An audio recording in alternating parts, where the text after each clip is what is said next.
नमस्कार शेतकरी बंधूंनो, मी doctor Bawaskar technology प्रतिनिधी संदीप गुलगे। आज आपण आलेला आहे चिखला गावामध्ये, तालुका लोणार, जिल्हा बुलढाणा। यांचं 14 एकर कॉटनचे क्षेत्र आहे। यांनी आपलं पहिल्या स्प्रेमध्ये कॉटन थ्रायव्हर नावाचं हे प्रोडक्ट वापरलेलं आहे। तर आज आपण त्यांची मुलाखत घेण्यासाठी त्यांच्या शेतामध्ये आलेला आहे। तर आपण जाणून घेऊ त्यांच्याकडून त्यांना रिझल्ट कशा प्रकारे आले। नमस्कार काका। नमस्कार। आपलं नाव काय? संजय विश्वनाथ मुंडे।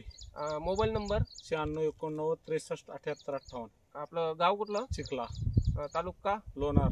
बर, तर आपण जे कॉटन थ्रायव्हर हे आपलं पहिल्या स्प्रे मध्ये वापरलं, त्याचे रिझल्ट तुम्हाला कशा प्रकारे आले? चांगल्या प्रकारे आले। त्यामुळे आम्ही परत तेच फवारणी करून राहिलो। बर, कुठल्याही प्रकारे तुम्हाला लाल वगैरे किंवा दया करप्या याच्या काही तुम्हाला दिसत नाही? अटॅक दिसला नाही। आणि फुलपाती अधिक लागून गळ वगैरे काही दिसते का तुम्हाला? नाही, गळ कमी, गळीचं प्रमाण कमी। बर, तर आपण पाऊस झाल्यामुळे तरी पण गळीचं प्रमाण कमी। बर, अजून आपण बाकीच्या शेतकऱ्यांना काय सांगू शकता की डॉक्टर बावस्कर टेक्नॉलॉजीचे जे बावस्करचं तर मी सोयाबीन, हळद, कपाशी या तिन्ही पण पिकावर बावस्करचीच औषधी मारतो।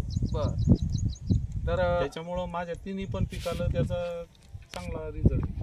बरं बरं, तर आपण बघू शकता आज यांच्या शेतामध्ये कॉटनची अवस्था एकदम हिरवेगारपणा, कुठल्याही प्रकारे फुलपाती गळ नाही, कुठंच काही नाही, लाल वगैरे सुद्धा कुठंच पडलेली नाही आहे।